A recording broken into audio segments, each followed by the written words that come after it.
네, 오늘 함께 은혜 받으실 하나님의 말씀은 민수기 4장 34절로 37절까지의 말씀입니다. 구약성경 200쪽에 있는 민수기 4장 34절로 37절까지의 말씀 제가 봉독해 올려드리겠습니다.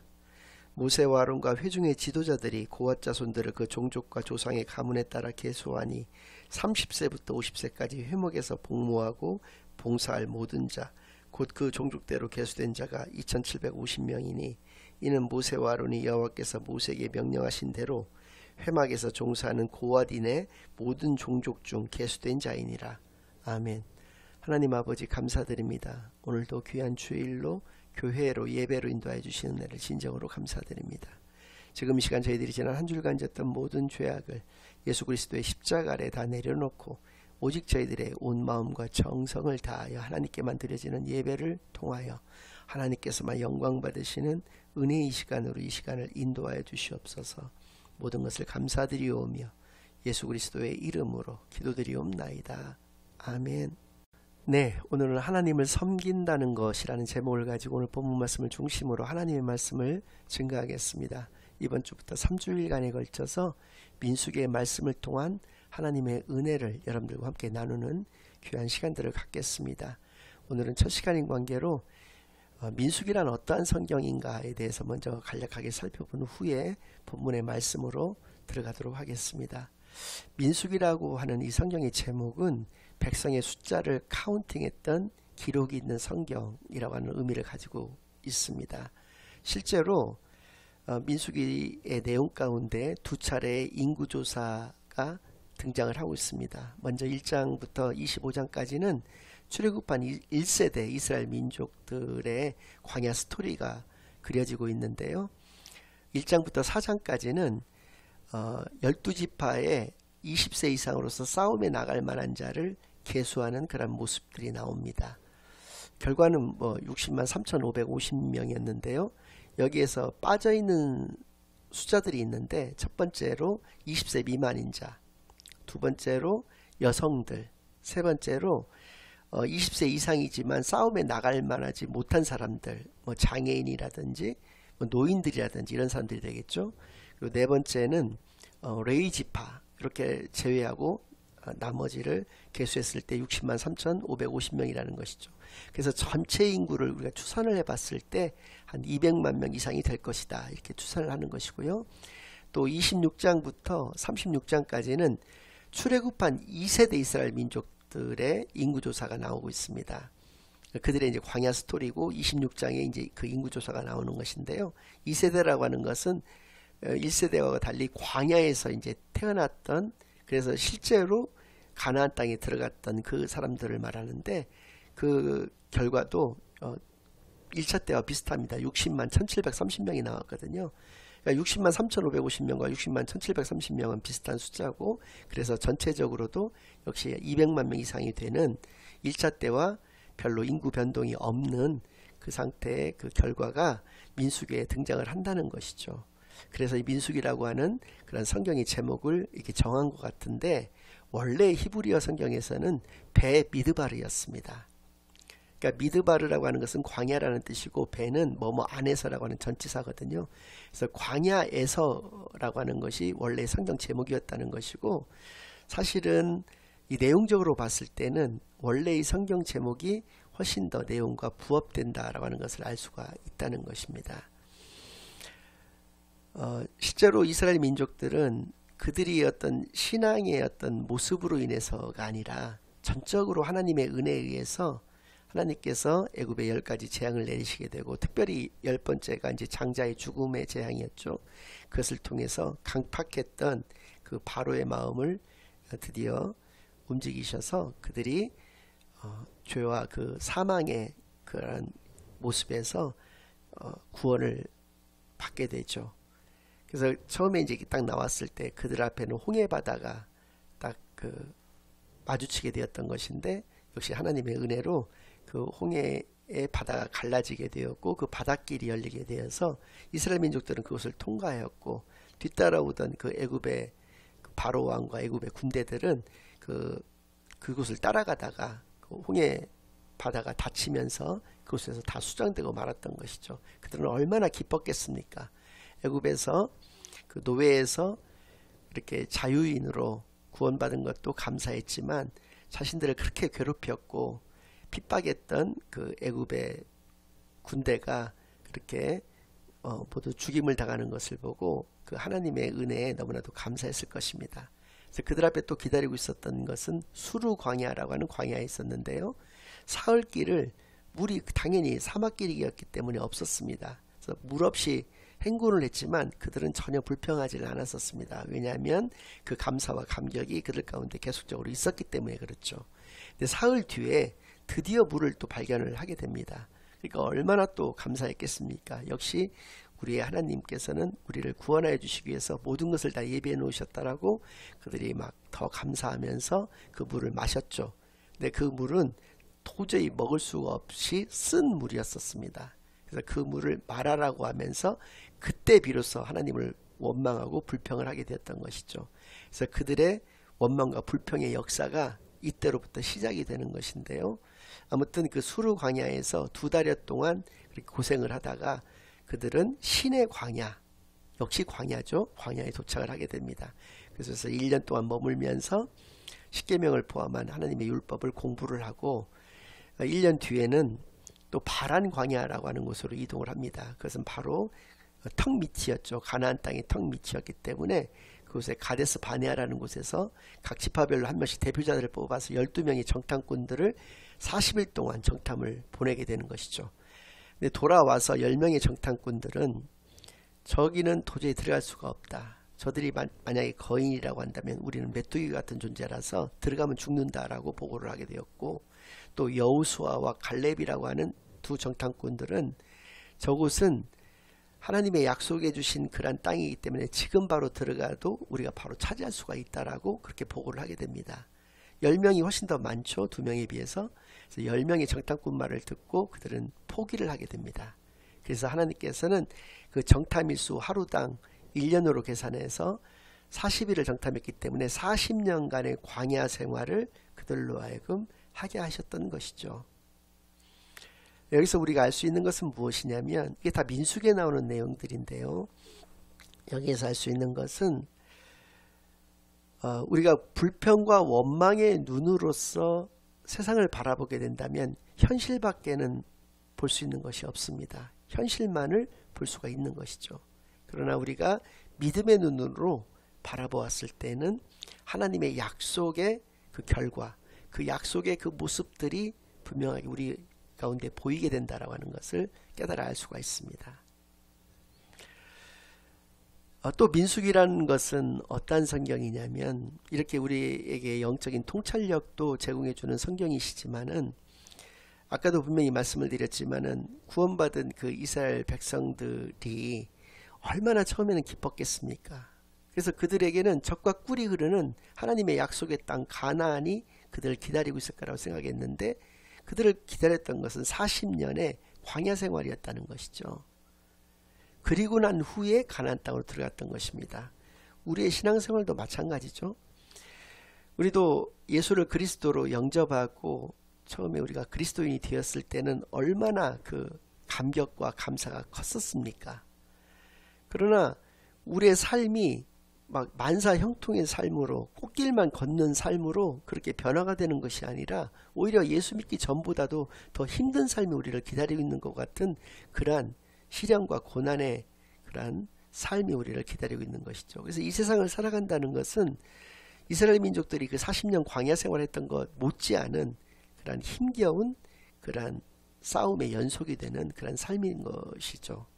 그리고 난 후에야, 이 땅에서 우리가 삶을 살아가고 난 후에 우리는 천국이 우리를 기다리고 있게 되는 것입니다. 그럼 하나님께서는 왜 우리를 구원하여 주신 이후에 바로 천국으로 인도하여 주시는 것이 아니라 이 땅 가운데에서 그러한 고난의 삶을 살게 하시느냐, 40년 광야 일과 같은 삶을 살게 하시느냐? 그것은 힘겨운 그러한 삶의 순간들, 그런 힘겨운 연단과 훈련의 시간들을 거쳐서 우리가 오직 주님만을 바라보면서 주님만을 의지하면서 온전한 하나님의 자녀가 되기를 바라시는 마음에서 그렇다는 것이죠. 여기 콩이 하나 있습니다. 이 콩이 광야로 나가서 심겨지게 되면 콩나무가 됩니다. 그러나 이것이 온실로 들어가게 된다면 온실 가운데서 이것은 콩나물이 되는 것이죠. 여러분들은 콩나무가 되고 싶습니까? 콩나물이 되고 싶습니까? 하나님은 또 우리가 무엇이 되기를 원하실까요? 그것은 자명합니다.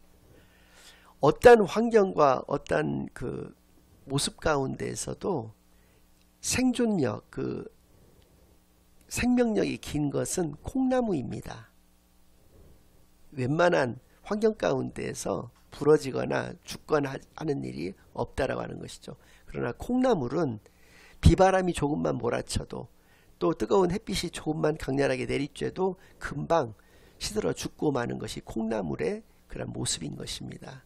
당연히 우리는 어떠한 경우에도 흔들리지 않는 온전한 하나님의 자녀로서의 참되고 복된 삶을 이 땅에서 살아내야 되는 그런 하나님의 자녀들인 것이죠. 따라서 우리는 하나님께서 우리를 광야길로 내보내시는 것에 대해서는 우리가 어떠한 원망과 불평을 해서는 안 된다라고 하는 것을 이러한 모습들 가운데서 분명히 알 수가 있는 것이죠. 그런 의미에서라도 민수기라고 하는 성경의 제목보다는 원래의 성경 제목이었던 광야에서라고 하는 이 성경의 제목이 훨씬 더 내용에 부합된다라고 하는 것을 깨달아 알 수가 있다고 하는 것입니다. 그리고 우리의 영적인 통찰력을 제공해 주시는 그러한 성경이라고 하는 차원에서 어떤 믿음의 교과서와도 같은 성경, 그것이 바로 민수기다라고 하는 것을 분명히 깨닫는 그런 시간만이 되기를 바라겠고요. 오늘의 본문 말씀 가운데에서 하나님을 우리가 섬긴다는 것이 가지고 있는 의미가 무엇인지를 발견해 보기를 바랍니다. 저는 세 가지로 말씀을 드리고자 하는데요. 먼저 34절부터 35절 말씀을 다시 한번 읽어드리겠습니다. 모세와 아론과 회중의 지도자들이 고핫 자손들을 그 종족과 조상의 가문에 따라 계수하니 30세부터 50세까지 회막에서 복무하고 봉사할 자 라고 말씀하고 계십니다. 민수기 1장 3절 말씀을 제가 잠깐 읽어드린다면 이스라엘 중 20세 이상으로 싸움에 나갈 만한 모든 자를 너와 아론은 그 진영별로 계수하되라고 말씀해 주고 계십니다. 싸움에 나간다든지 어떤 세상적인 일을 하는 데 있어서는 20세 이상이면 성인으로서 간주를 한다는 것입니다. 그런데 하나님의 일을 회막에서 복무하고 봉사할 자거든요. 그러니까 하나님의 일을 하는 사람들에게는 30세부터 50세까지의 나이대의 사람들을 로 하여금 하나님의 일을 하게 하셨다라고 하는 것을 통해서 알 수 있는 것은 다음에 세 가지 의미를 가지고 있습니다. 첫 번째는 우리의 어떤 신앙의 성숙, 더 많은 어떤 준비 가운데에서 하나님의 일을 해야 된다라고 하는 것을 알 수가 있다는 것이죠. 또 우리의 중심에는 늘 하나님이 계셔야 된다는 것, 그것은 바로 우리 인생의 황금기에 하나님의 일을 해야 된다라고 하는 이 말씀 가운데서 분명히 알 수가 있다라고 하는 것입니다. 왜 회막에서 일을 하는데 30세부터 시작이 되어야 했을까? 그것은 10년간의 훈련 기간이 더 필요하다라고 하는 것을 분명히 알 수가 있다는 것이죠. 하나님의 일을 한다는 것은 그만큼 더 어렵고 힘든 일이라고 하는 것을 분명히 깨달아 알 수가 있습니다. 여기에서 처음에 34절 가운데 고핫 자손들이라고 되어 있는데 야곱에게는 12명의 아들들이 있었고 그들은 각각이 12지파의 이제 조상들이 되는 것이죠. 그래서 셋째 아들이 바로 레위였었습니다. 레위에게는 3명의 아들이 있었는데 게르손과 고핫과 무랄이라고 하는 아들이 있었거든요. 그래서 이들이 레위지파가 되는 것입니다. 레위지파의 조상들이 되는 것인데 레위지파는 두 부류로 나눌 수가 있습니다. 어떻게 나누냐면 고핫 자손 중에서 아론이라고 하는 사람이 있거든요. 모세의 친형인데 아론과 그의 아들들, 그러니까 그의 후손들은 제사장들이 되는 것입니다. 그리고 같은 고핫 자손이라고 해도 아론과 그의 후손들이 아닌 사람들은 제사장이 될 수가 없는 것이죠. 그러니까 아론과 그의 후손들을 제외한 고핫 자손들, 게르손 자손들, 무라리 자손들은 일반 레위인인 것이고 아론과 그의 후손들만이 제사장이 되는 것이죠. 그러니까 레위인은 레위지파는 이렇게 두 부류로 나뉠 수가 있는 것인데 이 고핫 자손들도 제사장만 안 될 뿐이지 실제로는 하나님의 그 성전 일을, 성막 일을 당시에는 이제 사막에서 이동을 하는 것이기 때문에 이동하는 성전, 즉 성막으로서 텐트로서 그들은 이동을 했던 것이었거든요. 그래서 그 성막 관리하는 그러한 일들을 맡아서 했던 것이 바로 이 레위인들이었다는 것이죠. 제사를 직접적으로 집례를 했던 것은 그 아론과 그의 자손들인 그 제사장들이었지만 그 성막 실질적인 일을 해나가는 사람들은 이런 레위인들이었다는 것인데, 이 사람들에게는 30세부터 50세까지라는 것입니다. 그리고 실제로 25세부터 30세까지, 25세부터 29세까지 그 5년 동안은 정말 힘든 그런 훈련을 거쳐야지만이 하나님의 일을 할 수가 있었던 것이거든요. 이것을 통해서도 우리가 알 수 있는 것이 이제 몇 가지가 있는데, 첫 번째는 하나님의 일을 하는 데 있어서 일반적인 일을 하는 데보다는 훨씬 더 많은 준비가 있어야 되고, 신앙적으로 보았을 때는 큰 성숙이 있어야지만이 그것을 할 수가 있다라고 하는 것을 알 수가 있다는 것이죠. 두 번째는 분명히 우리 인생의 황금기회라는 것입니다. 그러니까 20세 정도 되면은 아직 세상 물정을 잘 모른다는 것이죠. 그래서 30세부터 50세까지가 황금기라는 것이죠. 저는 개인적으로 저도 이제 30세부터 50세 정도까지가 제 인생의 황금기인 줄 알았습니다. 그때는 열심히 뭐 세상 일을 하고 막 그랬었는데, 지나고 놓고 보니까 제가 이제 50에 목사 안수를 받게 됐는데, 저는 50부터 70까지가 제 인생에 이렇게 지금 목회자의 길을 걷고 있는 이때가 제 인생의 황금기라고 하는 생각을 이제 비로소 이때가 되니까 분명히 제가 갖게 되었는데요. 30세, 저한테 있어서는 개인적으로 30세부터 50세가 황금기가 아니었던 것이었다는 것이죠. 그래서 이렇게 자기 인생 가운데서 가장 황금기에 하나님의 일을 해야 된다라고 하는 것을 이 말씀들을 통해서 분명히 우리가 깨닫게 된다는 것입니다.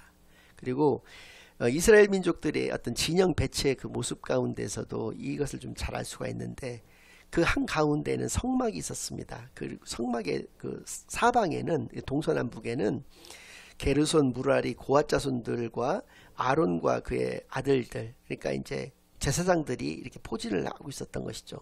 그리고 그 또 바깥으로는 12지파니까 3개 지파씩 동서남북으로 이렇게 그 진영이 이렇게 배치가 되어 있었던 것이죠. 그러니까 누가 보더라도 이것은 성막을 온전하게 보호하고 성막 중심의 그 삶을 그들이 살아갔던, 그리고 성막 중심의 진영 배치였다라고 하는 것을 분명히 우리가 알 수가 있다는 것입니다. 이것을 통해서도 우리가 분명히 깨달을 수 있는 것은 우리 삶의 중심에는 늘 하나님이 계셔야 된다라고 하는 것을 깨달아 알 수가 있다라고 하는 것, 분명히 깨닫는 시간만이 되기를 바라겠고요.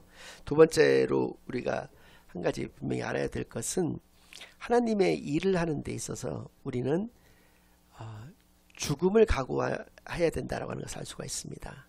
죽을 수도 있다는 것이죠. 민수기 4장 15절하고 20절 말씀을 제가 잠깐 읽어드리겠습니다. 민수기 4장 15절 말씀. 진영을 떠날 때 아론과 그의 아들들이 성소와 성소의 모든 기구 덮는 일을 마치거든 고앗 자손들이 와서 맬 것이니라. 그러나 성물은 만지지 말라. 그들이 죽으리라. 회막 물건 중에서 이것들은 고앗 자손이 맬 것이며, 20절, 그들은 잠시라도 들어가서 성소를 보지 말라. 그들이 죽으리라. 그러니까 성물을 만질 수 있는 것은 제사장들만 만질 수 있는 것이죠. 성물을 만지고 나서 그들이 이제 제사를 다 집례를 하고 나서 이제 성물을 이렇게 놓아둔 상태에서 그것을 천으로 이렇게 덮습니다. 만약에 예를 들어서 언약궤 같은 경우에는 이렇게 언약궤 자체에 고리가 이렇게 달려 있어서 거기에다 이렇게 나무를 꿰서 고앗 자손들이 그것을 매게 돼 있거든요. 그러니까 언약궤를 직접적으로 만질 수가 없다는 것입니다. 다른 성물들도 물론 마찬가지지만, 또 마찬가지로 그들이 성소에 들어가서 성소가 도대체 어떻게 생겼나 이렇게 구경을 하려고, 특히 그 지성소 같은 경우는 그 대제사장만이 1년에 딱 한 번, 하루밖에 못 들어가는 곳이거든요. 그게 어떻게 돼 있나 도대체 궁금해서 내가 죽기 전에 여기를 한 번이라도 봐야 되지 않겠나 해서 보는 순간에 죽는다라고 하는 것입니다. 이것을 통해서 우리가 분명히 깨달아 알 수 있는 것은, 하나님의 일을 하는 데 있어서는 말씀대로 해야 된다는 것을 알 수가 있다는 것이죠. 그러니까 우리가 우리의 삶은 말씀 중심의 삶이어야 된다. 그것이 바로 하나님을 섬긴다는 두 번째 의미가 된다라고 하는 것을 말씀을 통해서 분명히 깨달아 알 수가 있습니다. 다윗 시대에도 마찬가지였죠. 다윗이 언약궤를 가지고 올 때 우사라는 사람을 시켜서 가지고 오겠습니다. 그들도 마찬가지로 고앗 자손들이 그것을 어깨에다 메고 왔었어야 되거든요. 그런데 편의적으로 그냥 수레에다 싣고 오다가 그 수레가 이제 덜컹덜컹거리다가 이제 언약궤가 떨어지게 생기니까 우사가 반사적으로 그것을 떨어지지 않게 언약궤를 잡았습니다. 그때 현장에서 죽었잖아요. 우사가. 하나님이 성물을 만지지도 말고 성소를 보지도 말라고 말씀하셨는데 우사가 만졌지 않습니까? 그러니까 하나님의 말씀을 몰랐기 때문에 그렇게 했던 것이고, 아니면 그게 떨어지려고 하니까 깜빡 잊어버리고 엄격결에 그렇게 했을 수도 있었다는 것이죠. 그러니까 자기의 어떤 항상 삶의 중심 가운데 말씀이 없었기 때문에 이런 일이 벌어진 것이기 때문에 하나님이 일을 하는 데 있어서는 항상 말씀 순종의 그러한 자세, 말씀 순종의 그러한 삶으로서 하나님의 일을 해야 된다는 것을 알 수가 있다는 것입니다. 마지막으로 세 번째는 각각의 사명대로 하나님의 일을 해나가야 된다는 것이죠. 말씀드린 바와 같이 이게 순서적으로 이렇게 되어 있는데, 처음에 아론과 그의 자손들, 즉 제사장들은 예배를, 그러니까 제사를 집례하는 일을 하기 때문에 굉장히 물론 입고 있었던 옷이 좀 무거웠으면 무거웠을까, 다른 힘든 일은 없었습니다. 육체적으로는. 그러나 고앗 자손들은 언약궤도 메야 되고 다른 성물들도 이동을 시켜야 되고 했기 때문에 조금 힘들었었죠. 그런데 문제는 게르손 자손들부터 좀 문제가 됩니다. 4장 말씀을 제가 좀 읽어드리겠는데 24절에서 24절부터 26절까지의 말씀을 좀 읽어드리겠습니다. 게르손 종족의 할 일과 맬 것은 이러하니 곧 그들이 성막의 휘장들과 성막과 그 덮개와 그 위에 해달의 가죽 덮개와 회막 휘장문을 매며 뜰의 휘장과 성막과 제단 사방에 있는 뜰의 휘장문과 그 줄들과 그것에 사용하는 모든 기구를 매며 그 모든 것을 이렇게 맡아 처리할 것이라.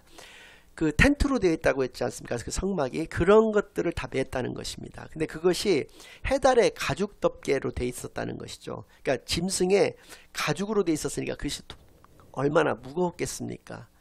그러니까 게르손 자손들이 봤을 때는 고앗 자손들은 상대적으로 자신들보다 훨씬 더 가벼운 것을 드는 사람들이었고, 고앗 자손들이 보았을 때는 게르손 자손들이 자신들보다 훨씬 더 고생하는 사람들이었다는 것이죠. 근데 그보다 더 고생한 사람들이 있었는데 바로 무라리 자손들이었습니다. 무라리 자손들은 31절에서부터 제가 읽어드리겠습니다. 31절부터 32절까지의 말씀입니다. 그들이 직무를 따라 회막에서 할 모든 일, 곧 그 맬 것은 이러하니 곧 장막의 널판들과 그 띠들과 그 기둥들과 그 받침들과 뜰 둘레의 기둥들과 그 받침들과 그 말뚝들과 그 줄들과 그 모든 기구들과 그것에 쓰는 모든 것이라. 너희는 그들이 맡아 맬 모든 기구의 품목을 지정하라. 무라리 자손들은 기둥 같은 거 있지 않습니까? 나무 판자 같은 거 이런 것들, 진짜 무거운 것들을 그들이 맸다는 것이죠. 그러니까 우리의 신앙생활 가운데에서 남과 비교를 하게 되면 불행해진다라고 하는 것입니다. 하나님께서 우리에게 주시는 복의 어떤 그 형태, 크기, 그 모습들, 또 각각의 개인들의 감수성, 이런 것들이 모두 다 제각각인데, 그것을 일관되게 저 사람한테는 왜 저것을 주셨고 나한테는 왜 이것밖에 안 주셨지라고 생각하는 순간에 나는 불행해진다라고 하는 것입니다. 나에게 주신 것에 대해서 늘 감사하는, 그리고 내가 주의 일을 이렇게 할 수 있다는 것에 대한 그 감사가 넘쳤을 때에는 하나님께서 그를 기뻐하시고 그에게 더 큰 복을 허락해 주시는 하나님이신 것을 깨닫는 시간만이 되기를 바랍니다. 저도 마찬가지입니다.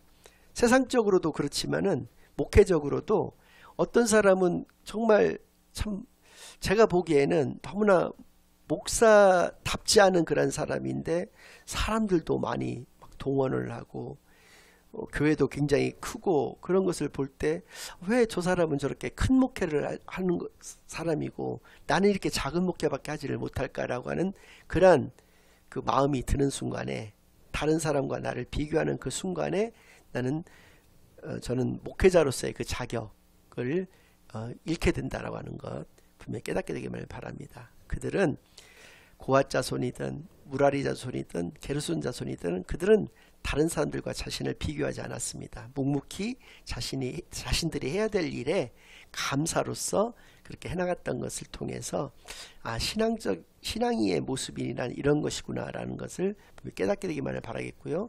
마지막으로 로마서 말씀을 한번 읽어드리겠습니다. 로마서 12장 4절과 5절 말씀인데요. 우리가 한 몸에 많은 지체를 가졌으나 모든 지체가 같은 기능을 가진 것이 아니니 이와 같이 우리 많은 사람이 그리스도 안에서 한 몸이 되어 서로 지체가 되었느니라.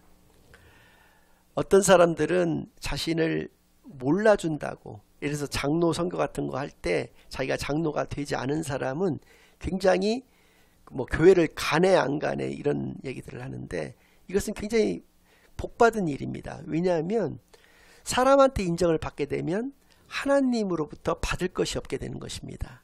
그러나 사람한테 인정을 받지 못하면 하나님으로부터 받게 되는 것이거든요. 그러니까 내가 장로가 되지 못했음에 감사를 하면서 묵묵히 자기가 처한 위치에서 자기 일을 열심히 해나가는 것, 그것이 바로 이 각각의 지체가 해야 된다는 일, 그것이 바로 각각의 사명이라고 하는 것 분명히 깨닫게 되기를 바랍니다. 장로가 된 사람도 마찬가지죠. 장로가 되었다라고 하면 더 큰 감사를 올려드리면서 더 겸손하게 자기의 맡은 자리에서 묵묵히 자기의 사명을 감당해 나가는 그러한 모습이 바로 하나님께서 기뻐하시는 모습인 것을 분명히 깨달아서 하나님을 섬긴다는 것이 어떠한 의미를 가지고 있고 어떠한 모습인가를 분명히 깨닫고 그 모습대로 살아가는 저와 여러분이 되기만을 예수 그리스도의 이름으로 간절히 축원합니다. 아멘. 이제는 우리 주 예수 그리스도의 은혜와 아버지 하나님의 극진하신 사랑과 성령 하나님의 내주인도 역사 교통하심이 온전한 하나님의 자녀로서의 참되고 복된 삶만을 이 땅에서 살아내기로 다짐하고 결심하고 돌아가는 모든 사랑하는 주의 자녀들과 그 가정 위에 그들의 생업 위에 이제로부터 영원까지 항상 함께 있을지어다. 아멘.